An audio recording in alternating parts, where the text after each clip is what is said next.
Urban Legends. The Hook. A boy and girl were sitting in a parked car late one evening, listening to the radio.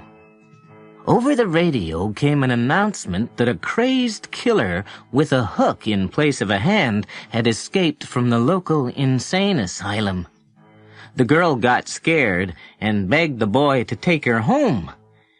He got mad and stepped on the gas and roared off. When they got to her house, he got out and went around to the other side of the car to let her out.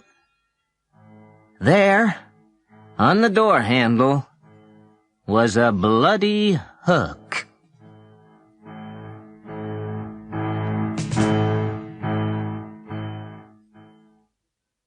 The Vanishing Hitchhiker.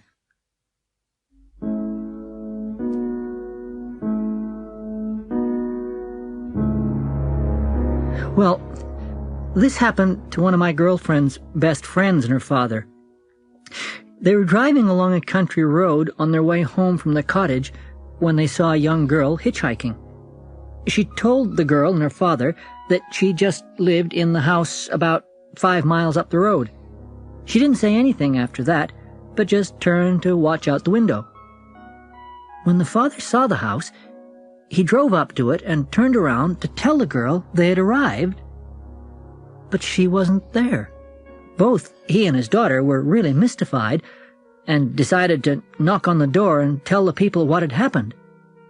They told them that they had once had a daughter who answered the description of the girl they supposedly had picked up, but she had disappeared some years ago and had last been seen hitchhiking on this very road. Today would have been her birthday.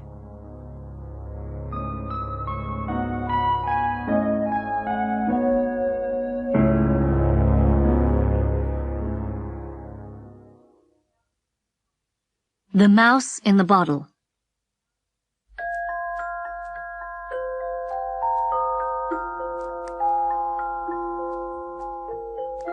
Two old ladies stopped at a restaurant to have lunch. They ordered their lunch and asked for 2 bottles of a well-known soft drink while they were waiting. The bottles were made of green glass, and they each poured themselves a glass. They were chatting away and drinking, and one of them finished the first glass and poured another. She noticed something in the bottom of the bottle, but couldn't make out what it was. She tried to get it out, and finally succeeded. It was a decomposed mouse. They both fainted and had to be revived. Anyway, they sued the soft drink company and got thousands of dollars.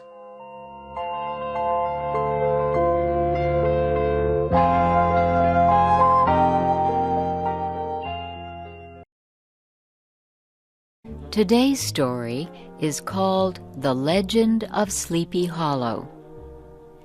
It is about something strange that happened long ago in a valley called Sleepy Hollow. It was written by Washington Irving. The story is told by Doug Johnson. The valley known as Sleepy Hollow hides from the world in the high hills of New York State. There are many stories told about the quiet valley, but the story that people believe most is about a man who rides a horse at night.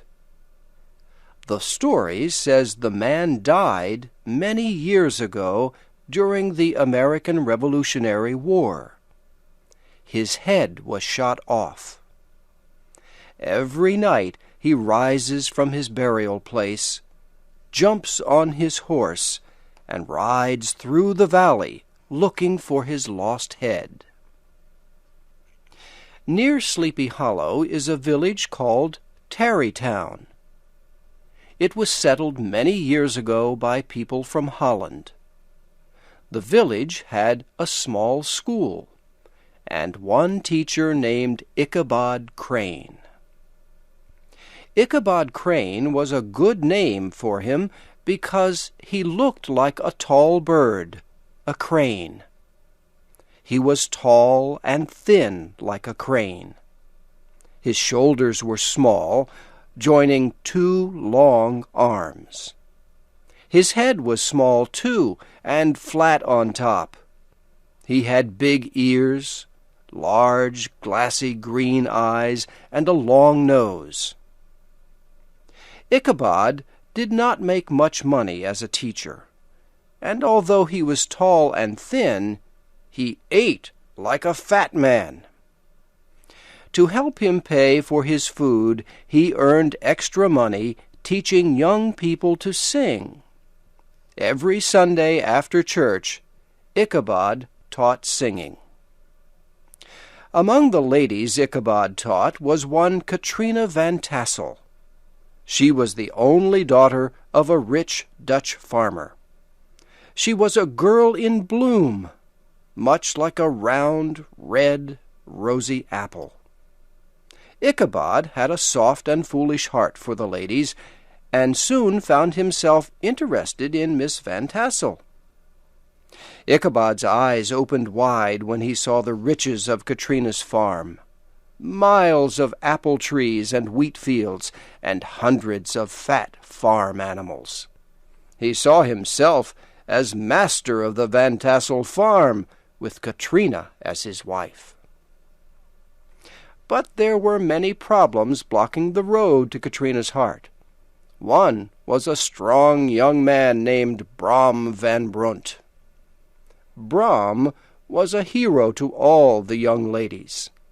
His shoulders were big, his back was wide, and his hair was short and curly. He always won the horse races in Tarrytown and earned many prizes. Brom was never seen without a horse. Sometimes, late at night, Brom and his friends would rush through town shouting loudly from the backs of their horses. Tired old ladies would awaken from their sleep and say, "Why, there goes Brom van Brunt leading his wild group again." Such was the enemy Ichabod had to defeat for Katrina's heart. Stronger and wiser men would not have tried, but Ichabod had a plan. He could not fight his enemy in the open, so he did it silently and secretly. He made many visits to Katrina's farm, and made her think he was helping her to sing better. Time passed, and the town people thought Ichabod was winning. Brom's horse was never seen at Katrina's house on Sunday nights any more. One day in autumn, Ichabod was asked to come to a big party at the Van Tassel home. He dressed in his best clothes. A farmer loaned him an old horse for the long trip to the party. The house was filled with farmers and their wives, red-faced daughters, and clean, washed sons. The tables were filled with different things to eat. Wine filled many glasses. Brom van Brunt rode to the party on his fastest horse, called Daredevil. All the young ladies smiled happily when they saw him. Soon music filled the rooms, and everyone began to dance and sing. Ichabod was happy dancing with Katrina as Brom looked at them with a jealous heart. The night passed. The music stopped, and the young people sat together to tell stories about the Revolutionary War. Soon, stories about Sleepy Hollow were told. The most feared story was about the rider looking for his lost head. One farmer told how he raced the headless man on a horse. The farmer ran his horse faster and faster. The horsemen followed over bush and stone until they came to the end of the valley. There, the headless horseman suddenly stopped. Gone were his clothes and his skin. All that was left was a man with white bones shining in the moonlight. The stories ended, and time came to leave the party.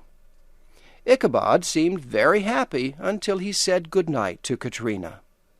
Was she ending their romance? He left feeling very sad.